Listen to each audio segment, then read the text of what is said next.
Good evening. Welcome to another episode of The Drop Zone. I'm your host, Jonezy, as usual, and I would like to introduce my wonderful panel for this evening to talk all things Raw and Smackdown and to touch on the draft as well, which is coming up. So let me start by introducing my panel. Jake, how you doing, mate? Excellent. You good? All good? Yeah, not too bad. Thanks, yourself. Yep, not too bad. Adam, how you doing, mate? Good win last night as well for us boys. Great win for the Arsenal, mate. Keep going. 4 more games, 4 more wins, see what happens. And yeah, thanks for having me on. Good to be here again. Yep, it's time for Arsenal to finish the story. Hey, George, how you doing? Yeah, I'm good, mate. A great time for Arsenal to finish the story, and then we don't have to be like the other crybabies. But yeah, all good, mate. Excellent. Abdi, always a pleasure to have you on. You okay? Yeah, not too bad, mate. Not too bad. How you doing? Yeah, not too bad. You recovered after the weekend? Yeah, mate. Yeah, mate. Yeah, good. You're in the final. That's all that matters. Well, yeah, that's all I have to take away at the moment. But it's a really weird feeling. But yeah. Excellent. Tariq, how you doing, mate? You all right? Yeah, I'm good, thank you. Looking forward to the show and then make your patties. Oh, yes, lovely. Send some our way, will you? Yeah, I'll have some as well. Craig, how you doing, pal? You all right? Yeah, mate, I'm good. I've absolutely been living it up. I've got some Chelsea supporting teachers at where I work, so I've been singing 5 songs all day. Loving life, mate. Yeah. That's it. Excellent. Yeah. So, yeah, we are a wrestling channel, but we are also Arsenal fans, except for Jake up the top there, who we won't mention And who me. he supports. Oh, and Abdi as well. Sorry, yeah, Abdi. Never offside. Sure, right, mate. so Offside's offside. leave that to a football show, guys. Right, so before we do anything, Jill has had to vacate the title, the TRT predictions title, so we have a new champion by default, and that's Tariq. Congratulations, Tariq. You will now hold that championship until Backlash, where we will go again for predictions and hopefully, well, not hopefully for you, but hopefully for maybe the channel, see a new champion hold the belt. Do you have any words? No chance. You're not holding on. I'm going to hold it for 1,666 days. And no one's beating me. So you can all Acknowledge Tariq. Oh, yeah. Just say hello to a couple of guys in the chat. We've got El Smago in at the moment, and we also have Tony, who will be joining us a little bit later to give his news. So, yeah, let's kick into it. So, Smackdown. We'll start with Smackdown last week, and it kicked off with the AJ Styles and LA Knight #1 contenders match. That's great. I don't know how I got that picture, but it's a great picture of LA Knight there. Looks a bit like Sheamus. Yeah, he's been smacked into next week, it looks like. But yeah, I'll go to you first, Adam.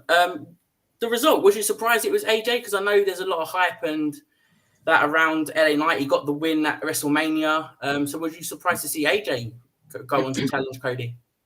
Not really. It always tends to be the way, conveniently works out that when there's a babyface champion and the #1 contenders match, he'll becomes #1 contender or vice versa. But obviously, in all seriousness, no, I expected it to be AJ. Cody versus LA Knight wouldn't make too much sense, I don't think. If Cody's first challenger to be an over-popular babyface wouldn't really work well, in my opinion. And AJ Styles, he's very experienced. He has that credibility. I think he'd be a great first opponent. It'd be a really good match. Yeah, should be a good match to see. Craig, did you expect to see AJ as well pick it up, or was you quite surprised? No, I think because LA Knight kind of had that WrestleMania moment and beat him, I think that it only made sense, like Adam said, to have a heel going against Cody. I don't really think you'd have a babyface this early or anytime with how over Cody is at the minute. So I kind of thought AJ would win it. To be fair, Yeah. Is anybody else in here surprised that AJ won, or are we all on the same agreement? No. Yeah, no surprises really.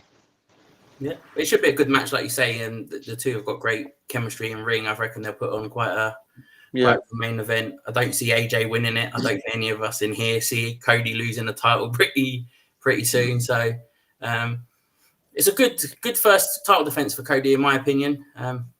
They should raise the bar. And it should be quite a good match. You kind of want. Sorry, you kind of want to put somebody there who's credible, and also beating like a former world champion as well does help in terms of solidifying yourself, because this is Cody's first reign as world champion, and you kind of want to give him the best possible matchup.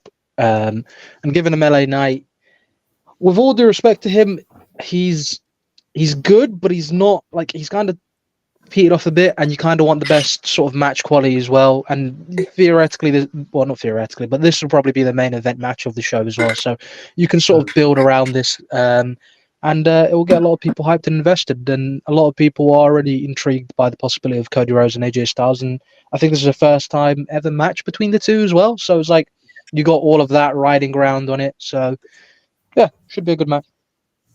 Cool. And then we moved on to a segment where we had Triple H and Nick Aldis come out, and they showed the new WWE tag team titles. Tariq, first of all, do you like the belts? Because I know there's always a hot debate. Is the belt design good? Is it not? And also Grayson Waller's disrespect of the game. I actually love the belts. The throwback to the 90s titles. That was the tag team titles they had. I know they had brought them back in the Attitude Era, that sort of thing, the same sort of design-ish, but they look brilliant. It's the Raw one, I don't like their titles, but these look beautiful. But it's one of them ones where it's on Theory and Waller as the first champions. It looks a bit horrible, but it's funny the way they disrespected Triple H. And the Nick Aldis bit where he said about call them A-Clown down, that was fantastic. It's like he's about to slap him. Don't disrespect the boss, and but it was a really good segment. It was quite good. George, did you what did you make of the belts and that? Did you feel that Grayson Waller and Austin Theory are going to be long-term tag team champs, or do you feel it's just a gap filler until we get an established team like we saw with the next match we'll talk about in a second? But do you feel they've got distance to run with the belts? A little bit. I don't think they'll go that far. It all depends, like with the draft. I think like who ends up on what show with that. From what they described the belts, like what it's meant to look like visually, I like the sound of it. If it's like the ones in the 90s, unfortunately, I'm old enough to remember that. So yeah, I don't think they'll last that long as tag team champions. I don't know. I think they might, if they're defending at Backlash or whatever the next time is, I think they'll defend there, but I think they could lose it afterwards. And then we led into a number one contenders match for the tag team titles, Jake. We had the Street Profits, AOP, didn't we? And Legado del Fantasma. And who was the other team? Sorry. New Catch Republic.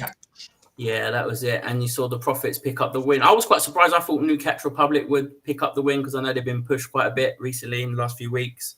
What was your thoughts on the match? It was pretty good, I would say. Loads of people were predicting that New Catch Republic. And luckily enough, I don't know, but I was talking to some other friends of mine, and they were saying all Catch Republic, and I said that I reckon the Street Profits will win that match. And I was sort of right with that one. And yeah, they really did a good job of winning with that splash, those splashes that Montez does. It's like a work of art, basically. Yeah. Cool. Abdi, do you see Street Profits potentially picking up the titles? I hope so at some point, but I don't think so on the first go around yet. It's still early. I'm still trying to get a vibe for all of it. But at the moment, I feel like they'll, given what happened Monday, I feel like they'll also give Waller and Theory a little run with it. I agree with, I believe George said it. It won't be too long, but they'll give them a bit of time to sort of build up, and it sort of depends with what happens with the draft. And to be fair, I don't really see them moving from SmackDown, but the other teams around them in and around could switch and shift, so it could change.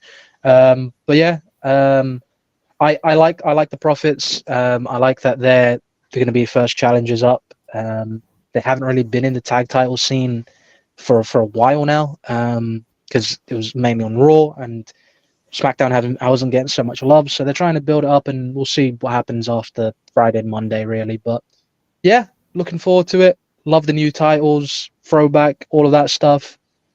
I liked the Raw ones at first, and then afterwards I saw these ones. I was like, yeah, these ones are a lot better. I'm not a big fan of the round titles. I'm not a round guy. I prefer it being like a bit more overly rectangular-ish sort of shape. But yeah, no, it's they're both beautiful either way. But the SmackDown ones is levels above. And Mr. Tom as well in the chat, he agrees. It's been a while since Profits had a belt, but A-Town Down ain't losing anytime soon. Does anybody in here think the Profits might pick up the win at Backlash, or do we all kind of agree that A-Town Down Under will hold on to it for a while? I don't think it's impossible. I do agree, they put the belts on A-Town Down, so it would be a surprise to take it off from a Backlash, but maybe we'll see a bit of switching back and forth. Maybe Street Profits will win at Backlash. A-Town Down might win it back shortly after that. They might try and put those titles over in that way, in the way you kind of saw with Edge and Christian and the Hardys and the Dudleys and that back in 2000. No one had a particularly long reign. They switched back and forth. I could potentially see that happening. Don't get me wrong. If I was a betting man, I'd bet on A-Town Down Under to win. But I don't think it's impossible. I don't think it's a foregone conclusion. I'll give it as 5-1 that Profits might win. Cool. I think what it'll be is the A-Town Down will hold it till probably Survivor Series round about that, because you need a team where they sort of pesky team where they pick up sneaky wins here or there, and I think they do like long reigns for titles, so I think it might be a good few pay-per-views before they actually do use it. I feel like that's a lot longer than I'd be expecting them to hold it. Not gonna lie, Survivor Series is quite a ways away. But if they do, then fair enough. But I was saying more maybe Clash at the Castle, Money in the Bank type situation, like 2-3 months at most, or maybe even a random SmackDown. So you never know. But yeah, fair enough. Cool. Just want to say a couple of hellos. So hello, Mr. Tom, and hello, Broncoin as well. Broncoin, sorry for joining us. So yeah, then we had a couple of backstage segments. I mean, we had we had Solo arrived in his new drip. Hey. He didn't have a towel on his head, which was good. Still taped up though. It's still. And then he introduces MFT, which I know what, my mind's gone blank. What does MFT mean?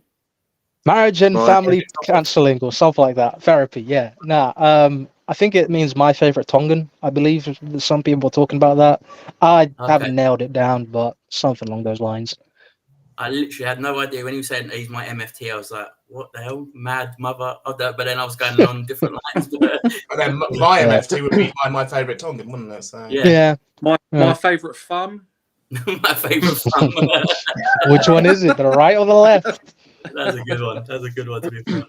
And then we had Paul Heyman was at the back because they were looking for Kevin Owens, wasn't they?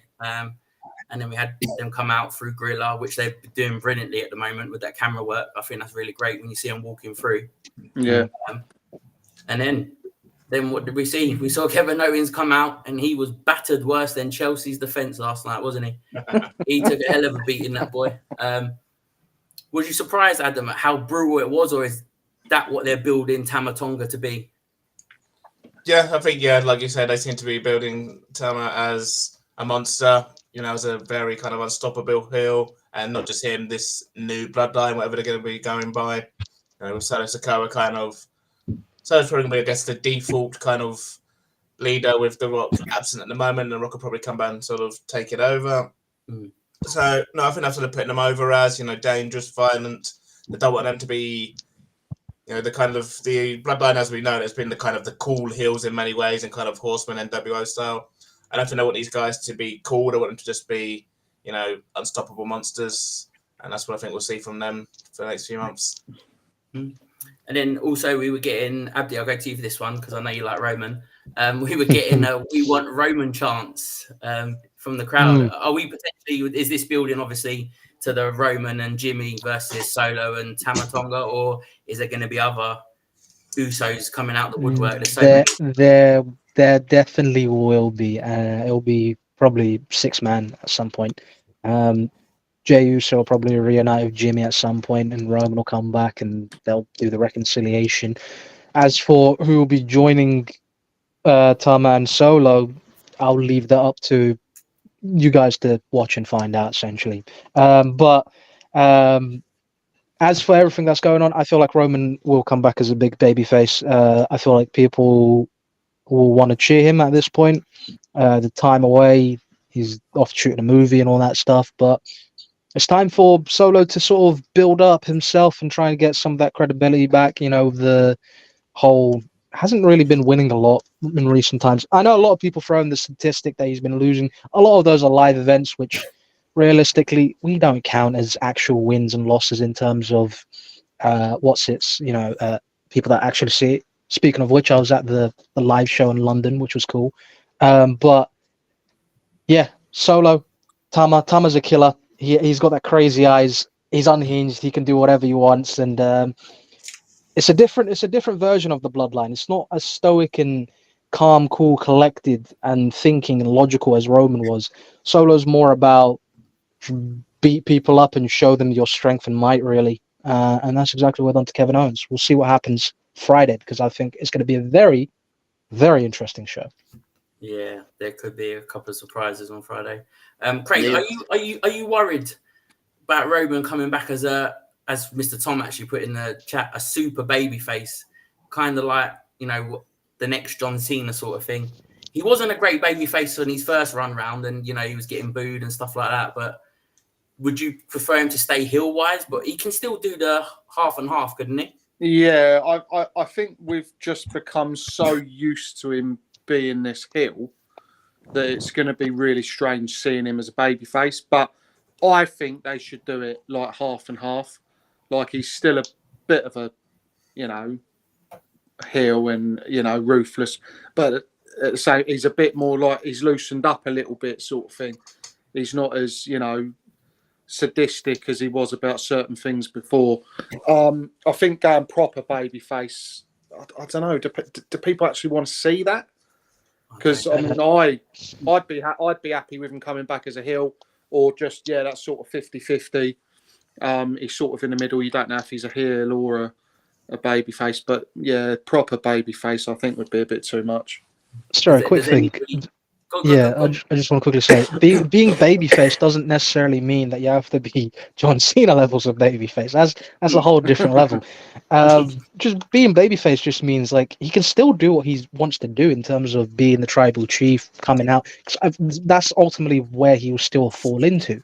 It's just that people will cheer him. Like I don't think he will be necessarily trying to get them to boo him, rather like he will probably be trying to get them more to cheer him rather than boo him. Maybe he will do it in a cool way, like Roman Reigns just being loose and comfortable with who he is now, and not as heavily scripted as he was back in the day, and not being. Everyone knows his place now in terms of he is that guy, he is that number one dog, but people will have a lot more respect to him nowadays rather than back then. That was the thing. So him come back as a babyface doesn't mean he'll come back like 2015 Roman being like, oh, look at me, ha ha ha, smiling, suffering succotash and all that stuff. Now he'll be back as a tribal chief, but he'll be more receptive to the crowd, I guess. Maybe, we'll see, but people will still be loving him and cheering him either way. And they have actually been for a while. Like he will get the occasional boos here and there, but those are like, oh, boo, yeah. But people still love the Roman in terms of like, up until a certain point, you know, they still wanted Cody to win the story, but a lot of people had that respect for Roman a long time ago. Yeah, I mean, it works with Rhea Ripley. She's kind of a half and half, isn't she? She's exactly. Kind of like works well as a heel, but no one exactly knows what she is though. But it's like it's undefined. But she's supposed to be a heel, but you know, I don't think people have to be defined as heel, babyface necessarily all the time. Sometimes they do fall into that middle zone. Like you look at Stone Cold Steve Austin, he is predominantly babyface because he gets the overwhelming reactions, but the stuff that he does, is kind of just in the middle. Like he'll hit anyone regardless. So it's like grays and blacks, and it's not all black and whites. There's grays in the middle as well. Yeah. We then had a commercial, and then when we come back, we saw Nick Aldis taking Paul Heyman out to the car park. And we had a 90s kind of throwback segment, didn't we, with 2 car crashes, and we didn't really see what happened. George, did we know. We kind of, it tells you what happened, but then you don't really see what happened. You know what I mean? It's not like Austin getting run over by Rikishi. It's not that sort of level thing. But what did you make of that whole segment, George? And with Nick Aldis warning Paul Heyman, there'll be consequences if he doesn't get them in line. Yeah, when you said Austin, I thought, what, my brother? Well, the way he drives, mate, he could have been in one of them cars. With his central heating on. It did remind me, obviously, like the Rikishi thing, but I thought it was good. Obviously, you didn't really need to see it to kind of know what actually happened. But yeah, it was quite good. I kind of like if we're allowed to call them the new bloodline sort of thing. I think we all know who's going to turn up this Friday, but yeah. And it's not Eugene before I know it. But yeah, no, it was quite good. I wanted to say about Nick Aldis, I actually really like him as GM. I don't think I wasn't so sure about him at the start, and then compared to like before, but yeah, I think he's quite good. So yeah, I'm looking forward to that feud going on, really. Be interesting to see. Yeah, obviously this is going to be a big Smackdown this Friday, so watch your back, Nick. Watch your back, brother. And then we had, I'll go over to you, Jake. We had Santos Escobar versus Carlito. It was, I don't know, kind of, I thought it was all done, but it's carrying on, it's lingering, isn't it? This LWO feud and Legado del Fantasma, or it's, obviously we'll talk about Raw a little bit later, but where do you see this ending? I do not know. Hopefully sometime soon. Yeah, I think, is anybody in here invested in this? I'm literally just waiting for Carlito to turn. Yeah. It's like they're dragging it and dragging it and and we all know what's coming. We all know what's happening. Just get it over and done with. Right. I don't know if we can talk about it later, Jonesy. I can speak about it then, but I reckon move Legado del Fantasma over to Raw, keep on SmackDown, and that's the end of it. They're doing their own thing on their own shows. They got their own feuds, and move on. Yeah, we'll touch on that. Then we had the main event of the evening, which was Bayley versus Naomi. Actually, a pretty good match, to be fair. It was a very good match, back and forth. And then we had the interference, didn't we, from the center of the universe, as I call her. It's Tiffy time. Tariq, I'll come to you. This is obviously now going to look like it's setting up a possible triple threat match at Backlash. Do you believe... It's so early, isn't it, to put a belt on Tiffany, but WWE are pushing her quite heavily. She is, really good, to be fair, in ring and stuff like that. Do you see this just being as a match to help Bayley push on with her title reign, or can you see any of these two picking up the title, Naomi or Tiffany? No, not right now. I think Bayley's going to have it for a while. I think Tiffany will get put into triple threat just so she can do something to Naomi and Bayley win the match not by hook or crook, but do something belly to belly and then just pin her. And then I think Naomi and Tiffany have got like a feud probably going on for a good few shows, maybe a month or two. And then they probably like the switch with Tiffany Money in the Bank type time.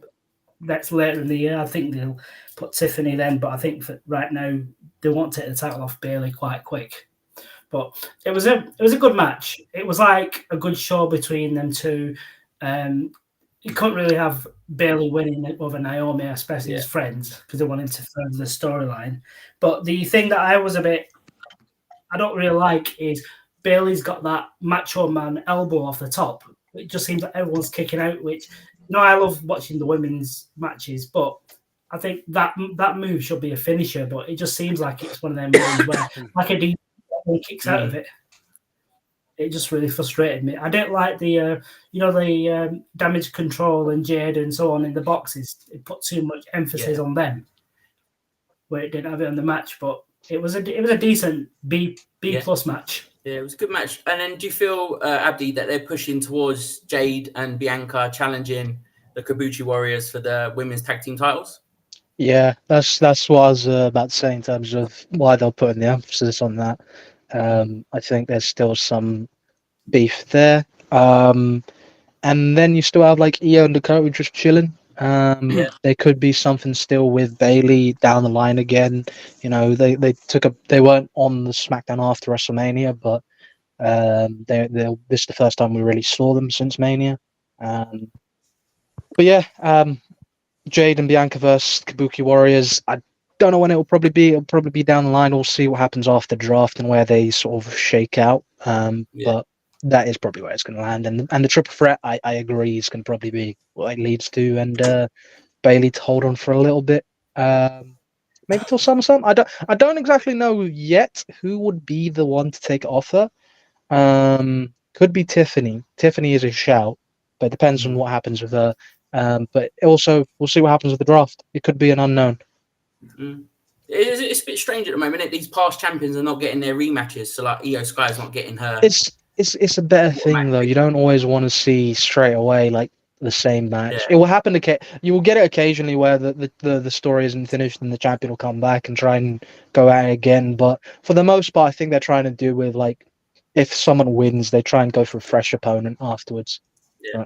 Push the story quicker. Yeah, and they can circle back down the line. You have optimal time. Yeah. So it wasn't a bad SmackDown, to be fair. All in all, as we Decent do, show, we'll run around and get a review off everyone. Jake, I'll start with you. What would you give SmackDown? It was good. What was that? 8? Did you say? I'm sorry. Was it 8? Did you say? No, about 7.5. 7.5. Cool. Yeah. Adam? Yeah, I'd go about the same. I think it was a pretty solid show, pretty decent. Obviously did the job in terms of building up the matches for Backlash. And yeah, I was very happy with it. Yeah, maybe give it an 8. Cool. George? I'm going to go for 8.5. 8.5. Half points. I can't stand them. Abdi? You're not going to like it. I agree with George. I'm going 8.5. I really enjoyed the show. It was very solid. It was a very wrestling heavy show. Loved the tag match. It was excellent. And the Naomi Bailey stuff. But Carlito Santos, wet fart, but and the Thomas stuff, I'm loving that. Yeah, great way to describe it. Tariq? Well, you said lingering early, and I was like a bad fart in my head. I was like, that's why I was chuckling. I would give it an 8. I would have gone higher, but the Santos Carlito match pushed it down. But it was a solid show. Watching it live for 2 hours, it went quite quick. So an 8 is decent. Cool. Greg? Yeah, I agree with Tarek. I think the Santos match brought it down. I think so. Yeah, I'll give it an 8. Apart from that, it was a really good show. Cool. So then we moved on to Monday Night Raw. We start the show with Michael Cole and Pat McAfee opening up in the middle of the ring, talking about the Battle Royal, which we were going to have later on in the evening. And it was quite segment based, wasn't it? The first maybe hour, we had Jey Uso come down, and he had it was quite a real chat, wasn't it, with him and Damian Priest. They brought up a lot of stuff that was off camera. They would drink together after having matches, and they have a lot of respect for each other. And then Bobblehead tried to attack Jey from behind. Are you looking forward to the match at Backlash, Craig, with Jey and Damian Priest? You reckon they can put on a real good match? I mean, the one against his brother was underwhelming, which we all thought would be match of the night. Yeah, this has got to be better. I think he's going to know that in the back of his mind. I'm sure he's got a phone, he's got X, he's got social media. I'm sure he's seen the backlash of fun backlash of everything. Yeah, I didn't even mean that one. And I think that's going to be, they're going to both. It's Priest's first title defence, he's going to be up for putting on a show. I think it'll be a really, really good match, to be fair. I think they're both technically very gifted. I think they can sort of carry each other well in the match as well. I think it could be up there. I don't want to say match of the night because I think there's other matches. And the last time we said match of the night with Jay and Jimmy, it didn't go very well. Yeah. But I think it's got the potential to be a pretty good match. Hmm. How did you, Craig? I'm not sorry, Craig. Adam, how did you feel their chemistry was with the promos they were cutting against each other? Was you invested in it? They were pretty good, actually, to be fair. Yeah, I liked it. It reminded me kind of, and I know there's a specific one later on, but even before this one coming up later, it reminded me of kind of Drew McIntyre, Sheamus, kind of two guys who, on screen have maybe interacted here and there, maybe feuded here and there, but off screen have been good pals, and so they have that natural chemistry, that natural kind of, real life connection. And I enjoyed it. I did find it a bit strange at first when it seemed to be almost not a baby face, but a kind of shoot style, kind of pleasant, as it were, promo from Damian Priest. Then obviously we saw ultimately it's kind of a setup for JD to attack him anyway, so maybe he was kind of tricking him to a certain extent, which is fine. And it did, of course, turn from, oh no, it wasn't us, it was me, blah, blah, blah. So, yeah, I liked it. Like, it felt, real. It felt, like most of the good promos these days. It felt kind of more spontaneous and unscripted and improvised, and I enjoyed it a lot. Cool. And then we went into our first match of the night. We had DIY versus Awesome Truth for the World Tag Team titles. Pretty good match as well, to be fair. Back and forth at times. And then we saw Tommaso Ciampa after the match and backstage as well. He first of all, he didn't want to shake hands or embrace with Awesome Truth. We've seen this before in NXT. I'll go to you, Tariq, because you probably saw when they first had a breakup. I'm not sure if you guys watched NXT back then.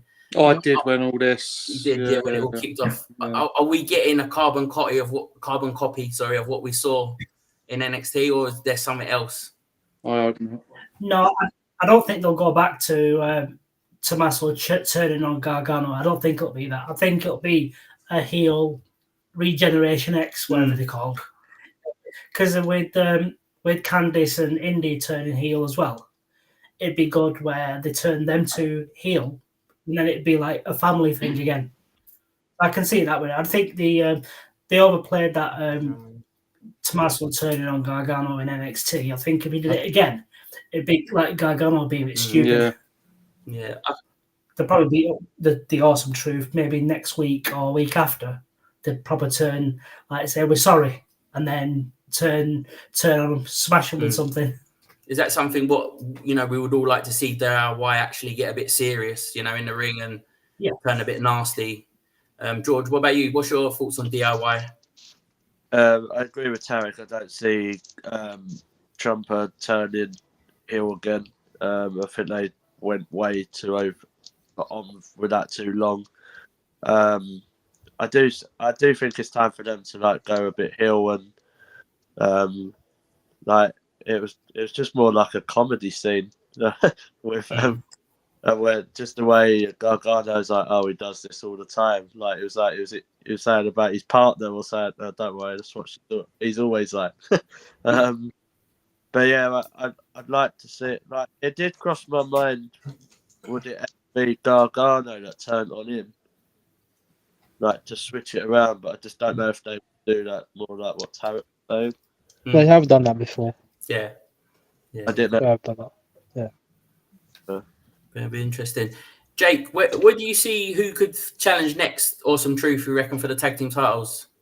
You reckon it could be a new team coming from Smackdown, or you reckon? I sure see DIY doing it, but as a heel, like Virgin, either, well, not Backlash, but like Clash of the Castle, somewhere down those lines. But yeah, I think that will probably be better. Or I'd see those two being Awesome Truth, or even if Newcastle Republic go to Raw, I think they might have a chance, depending on the draft. But yeah, I sort of see these two as they didn't win on SmackDown.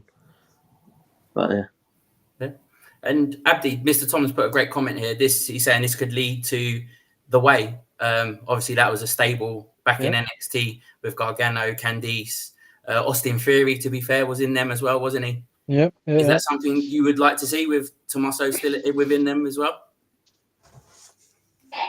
Yes and no. Yes, at some point, but not exactly right now. Personally, I kind of just want to see DIY remain as like baby faces. I feel like they've been slowly building up their what's the word? I don't know the exact word. Their credibility with the crowd and their investment, I guess, a little bit. They've been getting cheered more and more each time. I still don't think they're up there fully yet, but like they can be eventually.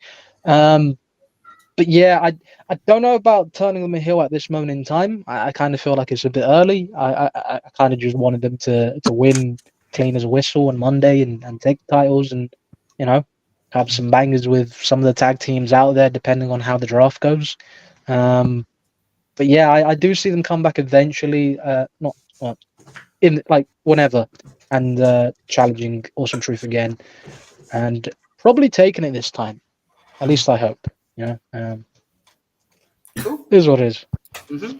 We then had Gunther and Imperium. They come down to the back. ringside. He's back. The ring general is back. He come down and he actually thanked Sami Zayn, which to be fair, and he put his claim on that he's the greatest Intercontinental Champion, longest reigning one, which he probably is. And then we had New Day interrupt, didn't we? New Day come down as well. Then they interrupt. And it was all building towards, obviously, Gunther said he's now declaring himself for the King and Queen of the Ring, which will be in Saudi Arabia. I think was it June that it's been announced for? May 25th. May it was announced for. And obviously, Xavier Woods was the last King of the Ring.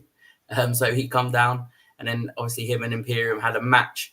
King of the Ring. I'll go to you, Adam, first of all. It's obviously not the King of the Ring from we remember it, and makes it obviously what most people remember it from with Austin and stuff like that.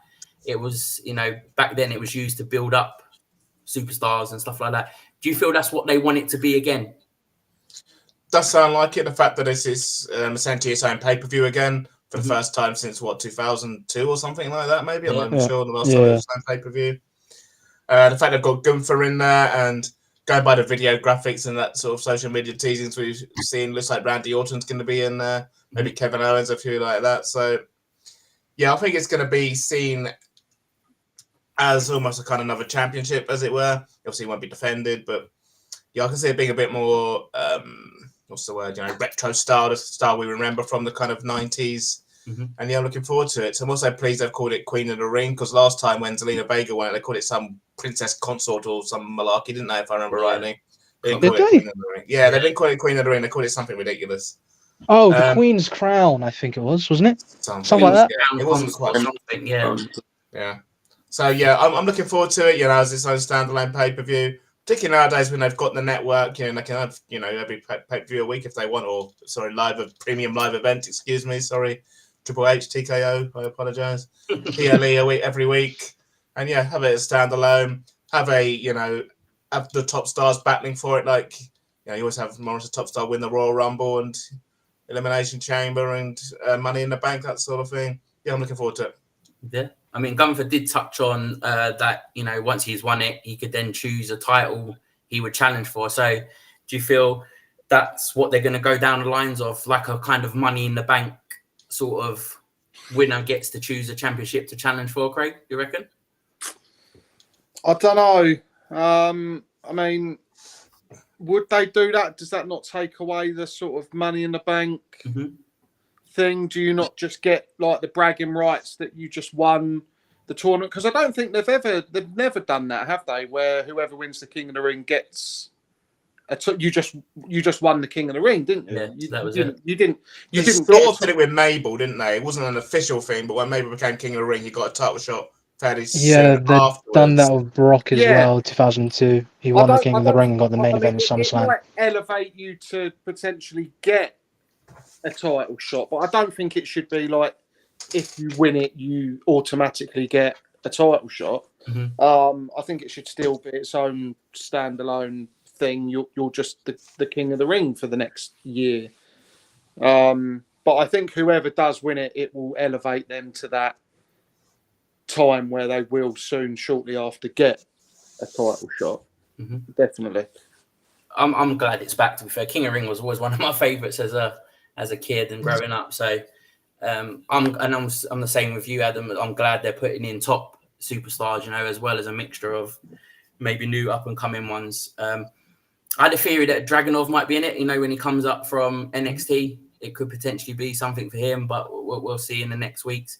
Imagine Anybody else Gunther here? versus Dragunov final. Yeah, it could Oh. be. Imagine Gunther, yeah, Dragunov final. That could be a pretty epic match. That'd be it. Does anybody here like want to make a prediction or anything of who might actually win it? I know it's very, very early, but I'm going to ask. Yeah.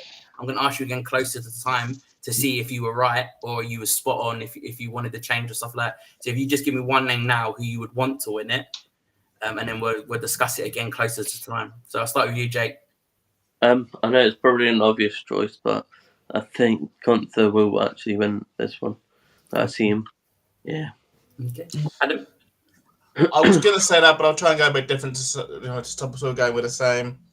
I'll throw one out there, and I'll go with Braun Breaker. Good shout, George. That looked like it was going to be yours. You smiled. I'm sorry.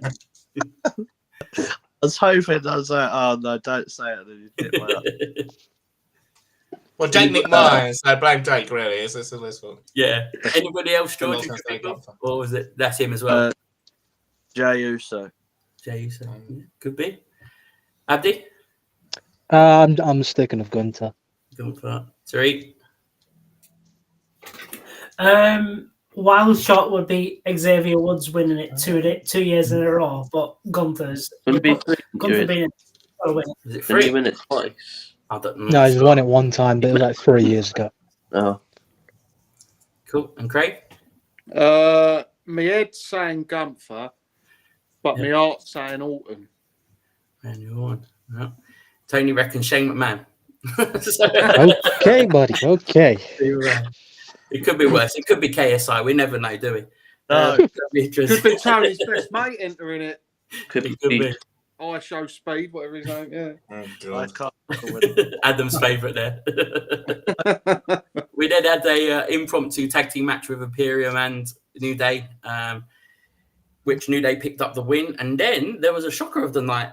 I know cracks have been forming in Imperium, but I did not see this coming. I'll go to you first, Tariq. Did you see this coming, first of all? And is this the end of Imperium? I did. Well, I did see it coming, especially with the way Kaiser was telling Vince off in previous weeks. Well, before I thought this only got like a couple of weeks left in it, and you could tell that they were about to break up. Even with the match, you can sort of see that Vinci was getting beaten up more than Kaiser, and Kaiser had that look on him. And then when they were like hugging in the ring and whatnot, you knew it was coming. The only thing I didn't like was when he pushed him back onto the ring thing. It wasn't with much force, but it was like if he'd have gone proper into him then, proper psycho. But I did like the bit at the end when he put him on the steps and he ran round and kicked him. But I think it's one of them ones where Vinci's about to be about to join Jinder and all them lot on the release call. I don't want to speculate on that. And with Imperium, I think what they might do is they've got Kaiser and Gunther. I'm thinking for the time being they might bring in the Mad Dragon as a stronger Imperium for a good Mr. while. Tom agrees with you there. He's put that as well. That'd be a nasty trio, wouldn't it? It will indeed. I I mean, would be a good replacement. yeah, it could be replaced with. I mean, Twitter went into meltdown because they thought it was a Uncle Howdy teaser when he got thrown back into the ring and it started flickering. People Still were going, gagging "Was for it it all Was night. that a teaser? Wasn't it a teaser? Was there a QR code? No, it wasn't. It was just a screen glitching out where he threw him. But yeah, does this eventually, Craig, I'll go to you. Does this eventually, do you think Kaiser will get drafted over to SmackDown, or do you think it'll stay Gunther and Kaiser on Raw and obviously Vinci going or potentially being drafted? Yeah, I think is it Dragunov? I think that's a good shout potentially. Him joining them, that would make them stronger. You know, get rid of a weak link, replace him with someone stronger. I think Vinci maybe possibly moves over to SmackDown. I don't think it's like a feud that they would build. Maybe Vinci sort of got his tail between his legs, doesn't really know where to go from here. He's been booted out of Imperium. So he kind of goes over to SmackDown to have a crack at a singles run potentially. Or, I mean, if he does stay on there, it's not really going to be, if he stays on Raw, it's not going to really be him versus potentially 3 members of Imperium. So who do you really team him up with on Raw if he's going to go again? You know, does he sort of side with the New Day? I very much doubt he becomes a new member of the New Day, but you know, do they go down that storyline? But then, like Xavier said, they're kind of dragging that out as well. It's like the LWO and, you know, all that going on. Like, it's got to end at some point, and you'd think with the draft coming up is the perfect time to sort of cut any of those ongoing things that don't need to continue to be ongoing. I can kind of see him going back to NXT as not a bad shot. As he did before when he was first kicked out of Imperium, or when he whatever happened in the first bit. But yeah, I'm actually excited for what Kaiser and Gunther will be doing together. But yeah, for a while. Yeah. He's definitely got talent though, Kaiser. He's quite good. He's quite a good wrestler. Be interesting to see where they go with it. Yep, and then we went on to another promo. We had Sheamus and Drew McIntyre in the middle of the ring, which I thought it was quite a good promo. Like Adam said before, it was very, very raw, very, you know, talking about real life stuff where they've beat each other up and then had a pint afterwards. He cracked me up with that burger line. Yeah, and I was just about to say, Drew brought up the weight issue. That's all right. He brought up the weight issue that was obviously on Twitter, first of all. He was slated. And then, the burger after burger after burger, which was quite funny. Did you see what Sheamus tweeted after that with the King of the Ring? No, I didn't see it. It was a GIF, and he said, "After I win the King of the Ring, I want to be called this." And it was the Burger King mascot poking his head out. Burger King of the Ring. Yeah, it's great though. I'll go to you, George. What do you make of Drew? Since Drew McIntyre has literally embraced this new side of himself, the heel sort of thing, he's allowed to have free reign on the mic, isn't he? He's allowed to call people perverts. Well, the cameramen perverts, and he's allowed to call people pricks. He's even called out Wayne Rooney at the live event the other night. So I'm all for it. What do you make of this new Drew McIntyre? I didn't even know that, so fair play to Drew McIntyre about calling Rooney out. I like Drew. He's doing some of his best stuff, really. Again, I did agree with what Craig was saying about the promo with Sheamus. I thought that was quite funny, especially when I was eating a burger. So yeah, I like Drew. It'd be nice when they actually put a title on him, but we all know what they're waiting for, aren't we? So yeah, I like. But he might even be in the ring, Drew. Yeah, Drew. Yeah, he actually mentioned it as well, didn't he? Yep. Yeah. And Sheamus. Yeah, and Sheamus as well. It's going to be a cracking event, to be fair. I'm really looking forward to King of the Ring, like I said earlier. And then we had a match, Abdi. We had Sheamus versus Nakamura. I feel a bit sorry for Nakamura the last few weeks. He's been jobbing a bit, isn't he? He lost to Dragon. And he lost to Sheamus this week. He's been losing in the live. I know you said live events don't count, but they still. Yeah, they are what they are. Hey, he's main eventing, you know. He was just main eventing against Cody for the title, so you know, getting that payday, getting paid a pretty penny, I'm sure. Is the draft he needs?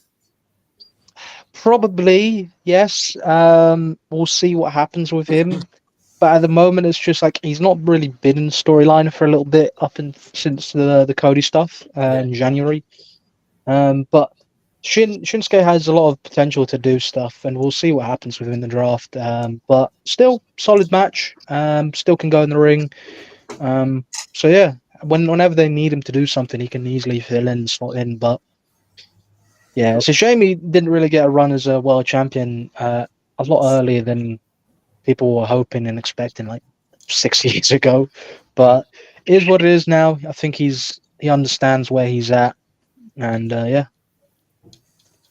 Anybody here else think Nakamura's been done dirty or anything in the last few months, years, or you just feel it now? It's his. I mean, because there was a big push on him after he won, the Royal Rumble and stuff like that, and he's just kind of dwindled out. Anybody here really a big fan of him and would like to see him go for the world title again, or is his boat sailed? I think there's a lot more they could have done with Nakamura, to be honest. Like, I quite enjoyed him with sorry, George. Rick was it Rick Boogs? Yeah. I really enjoyed him when he was with them. I mean, I think they could have had a great tag team run personally.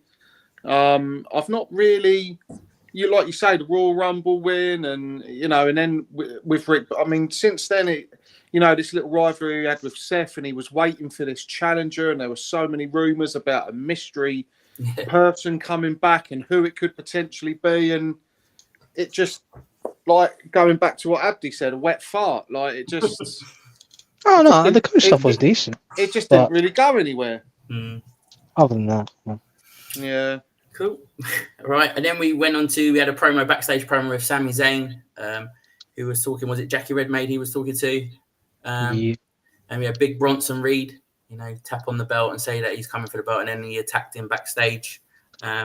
Be interesting match, to be fair, when they do it at the long line. Is that we'll talk about what happened next in a second, but we'll talk about what happened next. Then we had Chad Gable and Alpha Academy come out. He insulted all three of them. Who was it? Maxine Dupree, Otis, and Tozawa. Tozawa was there with a stupid dance, as Chad Gable would say. It's interesting. Is the whole stable, do you feel, I'll go to you first, Adam, do you feel this could be a whole heel turn for that stable, or will they leave him? And then potentially, where do you see Bronson Reed fitting in this as well? Because obviously he's going to feud with Sami Zayn. So I see Bronson Reed not fitting in per se. I see him having a title shot against Sami Zayn, that being his role in that, and maybe Chad Gable either interfering, whatever. In terms of the stable, I think, again, I know we might come on to it, but I see them being drafted apart. I see Chad Gable going one way, them going another. And I think they'll just remain as kind of a comedy kind of act, as it were. Otis, Tozawa, they'll probably all remain employed for the time being, but I think they won't be heavily featured. There'll be a bit of comic relief here and there. I think Chad Gable will go on to bigger and better on SmackDown. I'll say that part. I don't know, there's no point being cagey about it. I think he'll get drafted to SmackDown and maybe even challenge Cody in the relatively near future. Cool. Interesting. Where do you see this going, George? Do you see, obviously, Chad Gable, like, do you agree with Adam, getting drafted out and then it be Bronson, or do you think this could be something the Alpha Academy could embrace, a heel turn? I keep agreeing with Adam because he keeps licking. So originally, Chad Gable was going to be my draft down at the start of the show. I think I split it up and just go their separate ways because I don't really see the heel turn for them all. How Otis was, he didn't want to say that, really. So if they was going to stay together, I could see it just being Sammy against Gable, but then right in the last minute, Otis turning on Chad Gable maybe. With Bronson Reed, I think Sami Zayn against Bronson Reed would be a really, really good match. I'd rather see that than see Sami against Gable. Could be. I have something I quickly want to put in just between that. I personally see it going Otis and Tozawa and Maxine will try and help and for a little bit do what they need to do to try and help Chad. I think they'll still stick together. Sammy will beat Bronson. That he'll get that out of the way whenever that happens, and they'll circle back to Sammy and Chad at some point. But I feel like with them, there'll come a point where Otis and Tozawa, Otis doesn't want to help anymore, and he probably might lash out at Chad, like Chad slaps him or something, and he attacks Chad back, and then afterwards, his new crew, his new stablemates come out and take care of Otis and Tozawa, and that be the Creed brothers, because That's my show. he was training with them last week in the build-up to his Intercontinental title match with Sammy in Montreal. So I feel like you might get heel Creeds with a heel Chad, and then you get a more serious version of Chad Gable. Enough Vishushes and thank yous, and get him serious, get him on that per Gable stuff, That's exactly what I was thinking. Creed brothers and Chad Gable was kind of the Angle and Benjamin and House type Exactly. 2024 version. Exactly what I was Team thinking. Gable. Yeah. Could Red, be. Willing, and Gable. Let's go. We could have that. And then Tariq, we had a match. We had Ricochet and Andrade versus Escobar and JD. Andrade picks up the win, and then we had Damian Priest come out and attack the guys, and he kind of told them he don't need them. Finn Balor was absent as well this week from Raw. I think we might touch on it a bit later from the news. I don't know if he's potentially got an injury or something like that, but do you see now, I know I said it earlier at the end of Imperium, but is this the forming of the cracks of the Judgment Day? Yeah, I think it is. I think him and JD have got some issues that JD's actually put something on Twitter or Insta that he don't need Judgment Day because they've not done anything for him. So it might be one where maybe Priest thinks, right, I've had enough of you guys. Now Ripley's not there for a while. I'm thinking they might do a swap on the draft for the champions. So Priest goes over to SmackDown and so on. So he'll get away from the rest of the guys. I think someone just posted something in our WhatsApp group that the champions are safe. They're not being drafted. Yeah, I feel like I feel like they're keeping Cody. They just moved them over to SmackDown, and he said goodbye to Raw. So he's not all the champions are protected. They're not in the draft. Oh, well then, fair enough. I'd say they wanted to keep those sets together as well in terms of unilateral. But yeah, interesting. But I can still see them splitting up because I can't see there's much legs left in Judgment Day. It's kind of dwindled out now, and then obviously Dominic's injured as well now. I saw his arm in a sling. He was supposed to be on the tour, but he he was injured elbow, and that's legit, and he was switched out for Ricochet. Finn was just on holiday, apparently, something like that. He was traveling, but I think he should be back. It's going to be very interesting what happens to the Judgment Day while Rhea's away. I think there's a lot of interesting stuff coming, and something you'll probably touch on in a second anyway. Okay. I hope so. I hope I got it. Hopefully, if you haven't, I'll mention it after. Yeah, you mention it if I got it. But yeah, we won't mention Dom's facial hair because that's just wrong. That was a close touch. Very wrong. Just looks like Eddie Guerrero. Yeah, there's only certain Latino heat. It looks wrong. He's embracing his puppy. Then we had the main event of the night, which was the Battle Royal, which I thought started off really well. The backstage promo again with Becky picking up the microphone and going around. Everyone was fighting. And then she came out and got the win eventually from Liv Morgan. I heard rumours I was reading on the internet today, Tariq, I'll go to you first, that she was due to take some time off. I think Tony's going to touch it in the news. Sorry if I've spoiled that, Tony. But was you surprised to see Becky win it? Or, because I felt it would be Liv. No, I think with this one, I think there was a couple of people who could have won it. Like Liv was a good shout. Nia Jax could have won it. And then with Becky coming back, I think it's one of them ones where, they've done it in the past where a champion gets injured. So let's go to someone who's a good hand. So Becky come back for a bit, maybe win the title, and then elevate, say, Liv Morgan in about the next pay-per-view on. So she gets a revenge tour, and then you can have your 2-month break or whatever you want from then. Yeah.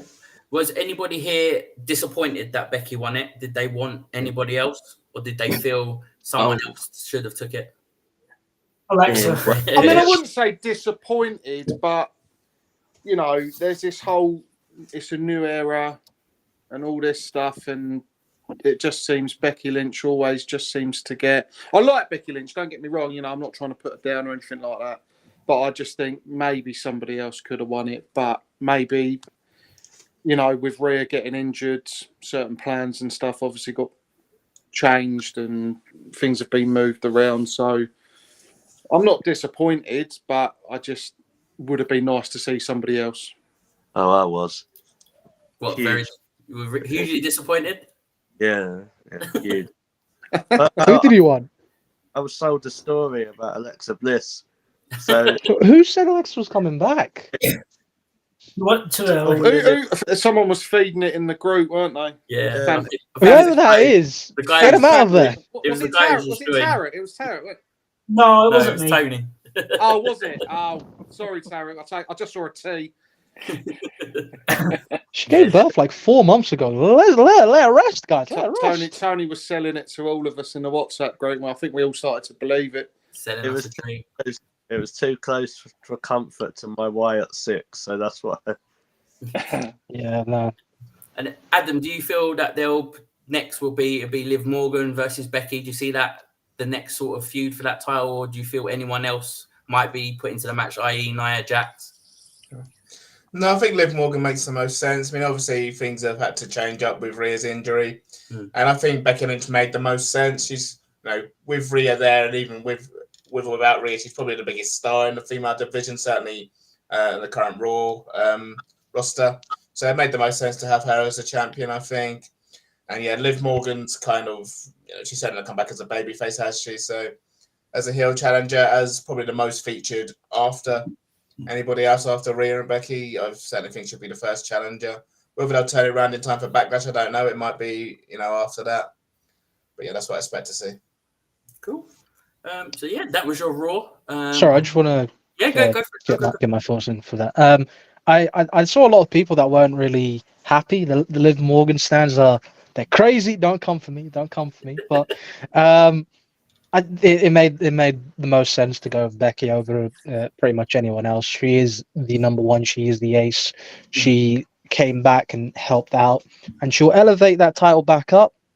Whoever's next after, which will probably be Liv Morgan, she will get a moment. She will, at some point, maybe not in the next month or so, but it will be eventually.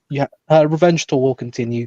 Becky is on that list. She has grievances with Becky for being the one to win the chamber, so it's going to add more fuel to the fire that Becky came back and won the Battle Royal that Liv Morgan was supposed to win, apparently. But it's more fuel for Liv. She can build off it. And the thing that you didn't mention that I do want to put in, there was a backstage promo and segment where Dominic was talking to Priest, I believe, or someone like that. And then he turns around and he sees Liv Morgan standing there, and they just stare at each other. And there was nothing said between them, but the inferences were going off the wall. And there's a lot that they can do with that. And the theme of the night was a lot of dissension / leaders not being happy with their faction / teammates and all that situation, because it was kind of that theme. You had Priest of the Judgment Day, you had Gable with the Alpha Academy, you had a Kaiser, Gunter, and all that stuff, and Vinci, Tommaso and Johnny. It's like there's a lot of that going on. But yeah, back to Becky. She makes the most sense, and she'll elevate Liv to another level. And if it's not Liv afterwards, Rhea will come back eventually, get a title back, and you can continue off with Rhea and Liv and see where it goes. She could take Dom from her and her title, and then there's a lot of spiciness to that story right there. Yeah, interesting. That could be something to look out for, definitely. So yeah, that was your Monday Night Raw. I'll run around and get your quick reviews. I'll get your numbers, your scores. Jake? Probably, because I was expecting Bliss to return or someone bigger to return. But I'll probably give it an 8 out of 10. But I think there was like a little segment that I don't know if people noticed it, but of the sister Abigail. Oh yeah, but I think after I saw that, I was like, oh, okay, Becky's winning. It was a quick 2-second clip, wasn't it? A QR code and a bride in a white sort of dress. So, did everyone see the video? Yeah, I saw the video. Yeah. I'm gonna once it's all together, the video, I will play it on here so we can kind of speculate and stuff like that. But It's just so short little clips at the moment. It's not worth Yeah. touching on every little bit. So yeah, Adam, your score? Well, as you don't like half numbers, what I'll do, I will go with 8.2641, 764, 11.23 recurring. Thank you. Abdi? I'll give it. I'll be generous. I'll give it an 8. It was an interesting show. It was kind of a odd one. I don't know. It felt a little bit missing, and it was the first show about Cody in a long while. So it's like, I don't know. It just felt like it was missing a little bit of something. Yeah. Cool. Tariq? Let's go half points. 6.5. Craig? It was I think it was a bit poor when most of it was poor. I think the Gable bit, the segment with Drew and Sheamus, that helped, and sort of the main event, but 6.5 for me. Cool. Craig? Yeah, I think I'm going to go 7.5. Why not? Yeah, I don't think it was quite as good as SmackDown. I think again, the Chad Gable bit wasn't great. I think 7.5. Cool. George? I like that as Gable's new name, Craig Cable. I don't know why. I sort of mixed the two together. Thanks for pointing that out, George. Yeah, cheers. Get the cable. That's it. Yeah. You do it to me. It's fine. So I'm gonna go for. I didn't think it was all that. I'm gonna go for 6. Cool. And Tony, I know you just joined, but yeah, if you just give us a raw score. Yeah, I mean, I'd probably give it a 7. I mean, I would have given it lower, but I think about probably a 6 this week, because it's probably been one of the poorest ones they've done for a long, long time. And I think, like you said, that it was built. It was the only reason the score was a 7 was because the Sheamus promo, and obviously I didn't mind the main event with the Women Battle Royal. I thought it was a good match, to be honest. So yeah, I think them two things alone saved it from getting a 6 or 7. I was a bit too generous. I was a bit too generous. My score. See what happens when you don't have the final boss on your show? Shocking. My bloody mouse has stopped working. Right, okay, cool. Just quickly before we touch into the Craig's Fact and the news, we got the draft which starts on Friday, which we will discuss more in detail next week. But I'm just going to run around from here and just grab quickly off here 3 picks who you would like to see move. They can either move to Raw, obviously SmackDown, or NXT. So I'll start with you, Jake. Baron Corbin joining wherever Braun Breaker goes, if he's Dragunov and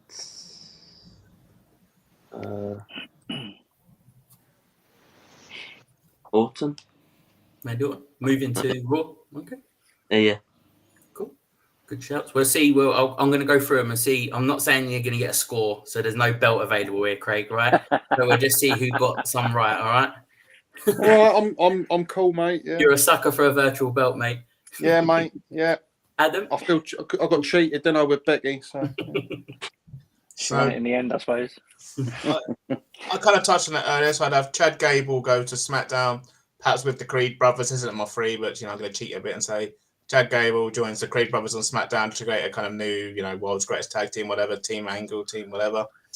I'm going to go with Jey Uso and Nia Jax to SmackDown, because they're both going to join in my little kind of half prediction, half kind of fantasy booking Bloodline Civil War. Yeah, Adam's robbing everyone's answers tonight. I don't know why people keep dancing around it. I'm going to say it. Yeah. Jacob Fatu is going to turn up very soon and join the Bad Line with Solo and Tonga. And then you're going to have Roman Reigns with the Usos. And I'm going to have Naomi with the Goodies and Nia Jax with the Baddies, and have a 4-on-4 kind of Bloodline Civil War. Interesting. Abdi? So I'm going to go with Lyra Valkyria to SmackDown. Yeah. Damage Control to Raw. And Ilya Dragunov also to Raw. Interesting. Tariq? I think Abdi's a take of mine. I've had Ilya to Raw. I've got either Roxanne or Bad Lyra Blood and Good Moments. going one of them. And I'm thinking maybe Shayna Baszler to NXT. Yeah, could be. Craig? Yeah, Adam's already said one of them. Jay and Nia, definitely, to get this whole, as he's called it, the bad line, bloodline. Bad Blood versus the Good Line. Yeah, Bad Blood versus the Bloodline. yeah, the saga going. Definitely.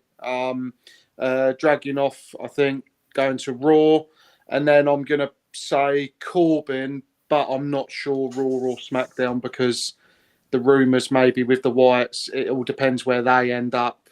Mm-hmm. Yeah, that'd be my 3. Well, technically 4. Cool. George?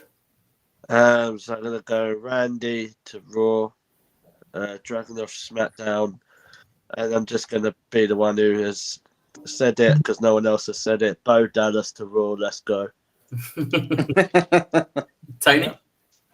Yeah, see, I think the Bloodline are going to go to Raw. I think with the new Netflix deal happening in January, I think they'll be quite hot on that and they'd want something over there that would be gripping. So I think that would happen there. I think Gunther will go over to SmackDown, potentially feuding with Cody Rhodes for the title over there on SmackDown.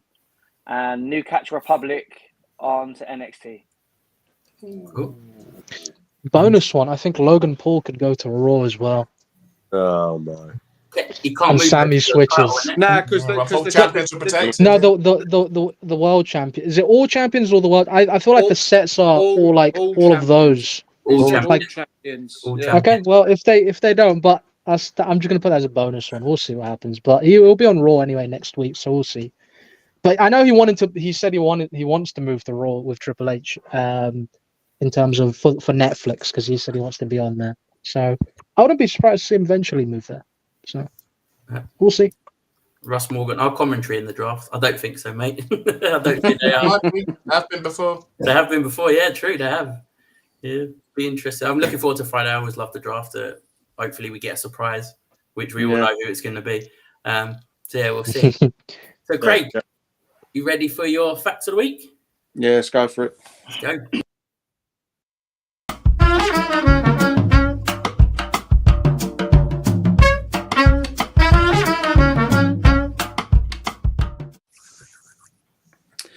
Right.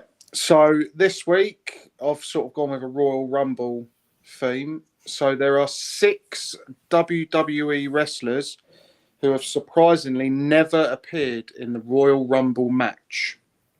So first up, you've got Devon Dudley. Yep. Ricky the Dragon Steamboat. Mm-hmm. Barry Windham. Dean Malenko. Sting. And Scott Hall / Razor Ramon. Oh, hang on now, Craig. No, this is one of my favourite bits of trivia. Scott Hall, yes. I know he's about to say. I know he's about to say. I've got it at the bottom, mate. Don't worry, it's fine. Razor Ramon in more Royal Rumbles than Scott Hall. So Razor Ramon, when they defected to WCW, his alter ego, Razor Ramon, did technically enter a Royal Rumble, but it wasn't Scott Hall. My favourite bit of trivia. Razor Ramon in the Royal Rumble, Scott Hall. It's on there, mate. Don't worry. Sorry. So Barry Windham, Malenko, and Sting never even had a match at the Royal Rumble. Oh, wow. I mean, they weren't really in the company that Devon much. Dudley, Sting. Ricky the Dragon Steamboat, and Scott Hall / Razor Ramon did have matches. Ricky the Dragon Steamboat had one, which was at the very first Royal Rumble. And Devon Dudley obviously had multiple tag team matches, and Razor Ramon, Scott Hall, many Intercontinental title matches and other matches. But yeah, all 6 were never in the Royal Rumble. That's mad. That raises a question that, how many times has Mick Foley, Mankind, Dude Love, or Cactus Jack, who's been in most Royal Rumbles out of them? That'd be interesting to find that. I'll have to look that up. Yeah. Cool. Thanks for the facts. But the one I was surprised with, I don't know why. I always thought Scott Hall was in a Royal Rumble. I don't know why.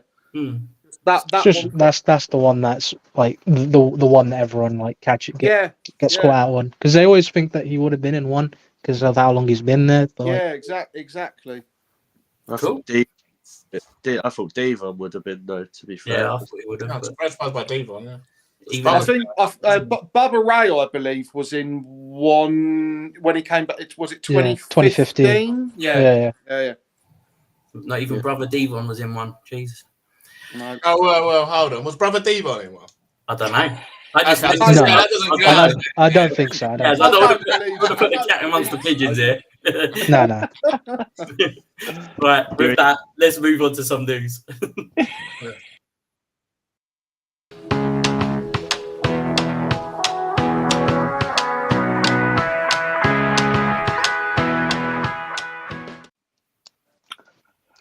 So, good evening, everyone. Just want to go through a few of the top stories from this week. So, one of them, you may have noticed that Finn Balor wasn't on Raw this week. Basically, it's been reported, but not officially announced, that he has re-signed with WWE. He has signed a new multi-year and a very lucrative deal. But he did put out the tweet that's on the screen, just not confirming it, but not, so literally that's good news for Finn, because I think he's a very good talent, and I think on screen he's doing some of the best work he's done in a long time. Secondly, shame in it. Proper shame. Secondly, I think you guys have all touched on it before I joined, but the rumor is that this week on Smackdown there will be a potential draft, and it may be a member for the Bad Line. It may be Jacob Fatu. That was one of the news coming out, that he signed with WWE, and potentially could be as quick as this Friday on SmackDown. So that'll be exciting.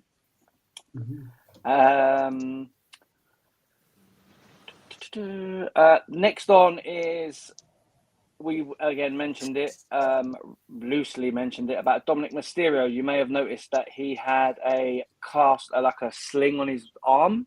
That is a legitimate injury. There's been no time scale or the severity of it been released yet, but he is looking at spending some time on the shelf. So I think, again, with him, I think they're going to keep him on TV because he's doing some great work. It'll be interesting to see how him and Liv, see what that stare down is all about. Next on the news is Becky Lynch. Again, you touched on it. She was after her strep flu and sore throat and all that at WrestleMania. She was meant to take some time off, but due to Rhea Ripley getting injured, she cancelled all her leave and decided to answer the call from Triple H. The reason why she did that is because she didn't want the ratings to fall, and she wanted to keep it steady so that when Rhea or someone else takes over from her, she can then take some well-deserved time off. And lastly, it goes to her other half, to be honest. She confirmed on a talk show interview during the week that he did actually have knee surgery this week. He did compete 2 matches over 2 nights at WrestleMania with an injury, and he actually was told not to do the matches because of the injury, but he has said that he didn't want to let anyone down, let the fans down, let the company down, because they've had so much trust in him, and it just proves that how much he loves wrestling and WWE. So yeah, that's the news this week. Excellent. Thank you very much. And I think that's a wrap, guys, for this week. We'll be back again next week. I'm sure it will be a very interesting show with the draft and all these, the worst kept secret in wrestling of the new guy arriving on Friday. So I'm sure we'll have a lot to talk about, and you'll join us again. Thanks to the guys in the chat as well, Mr. Tom, Russ Morgan. You're always welcome in here, mate, and thank you for your engagement in the chat. Brilliant. So all that's left for me to do is thank my guests. Tony, thanks for your brief appearance. You was in it. You come quicker than you come into the Rumble quicker. Who could I think of? Who's Rusev or someone like that who had a quick appearance? Santino. Yeah, Santino Marella. I've appeared in the comments and the show. So does that count as like Nitro and Raw in one night. Yeah, kind of, yeah. So, yeah. But no, thank you for that. Big road. That's all right. You're welcome. George, always a pleasure, mate. Thanks for coming on. Good to see you back on. Cheers, mate. Hopefully next week I'll come back on when MJF joins Smackdown. He's Don't not, start- mate. Don't start that rumor, Tony. They'll believe it. Craig, thank you very much. Always a pleasure. Yeah, no worries, mate. Nice to see you all. Cheers. Tariq, thank you very much for coming on tonight. Thank you for having me. But my chapati's getting No cold. worries. You can go as soon as you can. Abdi, always a pleasure, mate. Thank you. Yeah, mate. Thank you for having me as always. Good show. Excellent. Adam, a lot earlier, finished tonight. I'm sure you'll love it.